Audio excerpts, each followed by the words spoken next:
ఈ వీడియో గనుక నచ్చినట్లయితే వీడియోను లైక్ చేయండి. విశాల్ పరిస్థితి చూసి కూడా ఇంట్లో బర్త్‌డే పార్టీ జరిపిస్తానని తిలోత్తమ చెప్పడంతో ఇవాల్టి ఎపిసోడ్ చాలా ఆసక్తికరంగా జరిగింది.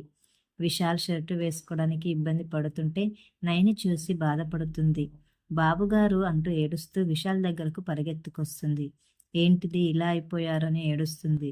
దీంతో విశాల్ నాకు ఏం కాలేదని అమ్మతో చెప్పమన్నాను కదా! నువ్వెందుకు ఏడుస్తున్నావు అంటాడు. దీంతో మీరు షర్ట్ వేసుకోవడానికి కూడా ఇబ్బంది పడుతున్నారు అంటూ ఎమోషన్ అవుతుంది.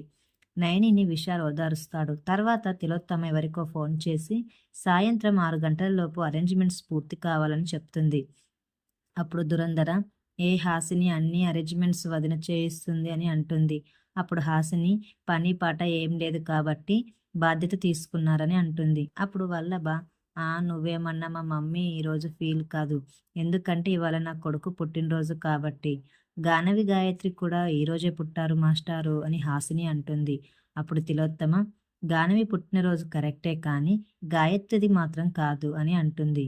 ఈరోజే అనుకుని సంబరం జరుపుకుంటున్నప్పుడు మళ్ళీ తేదీల గురించి చర్చ ఎందుకు అత్తయ్య అని అప్పుడే నయని అంటుంది.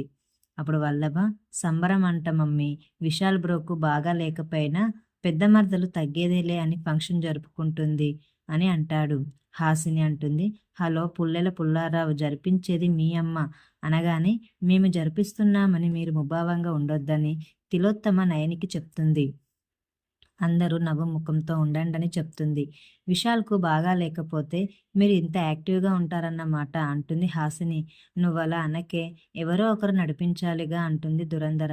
అయితే నేను నడిపిస్తానుగా, మీరే చూడండి అంటుంది తిలోత్తమ. మరోవైపు సుమన రెడీ అవుతుంది.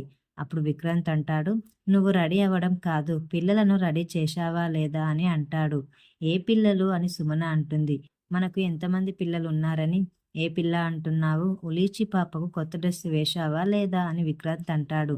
తనది కాదు కదా ఈరోజు పుట్టినరోజు, గెస్ట్ రూమ్లో పడుకోబెట్టాను, ఇక్కడుంటే నన్ను రెడీ అవ్వనివ్వదని అని అంటుంది సుమన.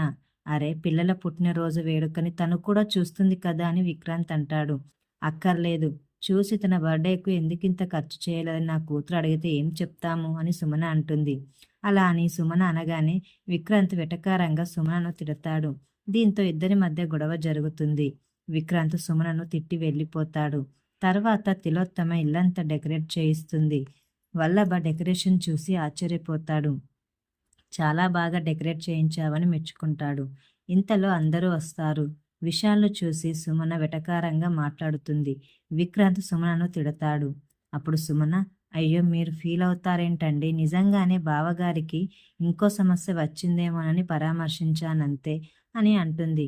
అప్పుడు నయని, దేవుడి దయ వల్ల ఇంకే సమస్య రాకూడదు, హాసిని అక్క త్వరగా రమ్మని కేక వేయడంతో హడావిడిలో పడిపోయేవారు, నేనే చేయి పట్టుకొని తీసుకొచ్చాను అని అంటుంది. అలా చెప్పడంతో సుమన ఏదేదో మాట్లాడుతుంది. ఇంతలో హాసిని కూడా తింగరగా మాట్లాడుతుంది. దీంతో అందరూ కన్ఫ్యూజ్ అవుతారు. ఇంతలో నయని, నేను ఆ మాట అన్నాను కానీ మాట తప్పలేదు అని అంటుంది. దీంతో వల్లభ పెద్ద మరదల, నువ్వు నీ తెలిబిడ్డను ఇక్కడికి తెచ్చావా అని అడుగుతాడు.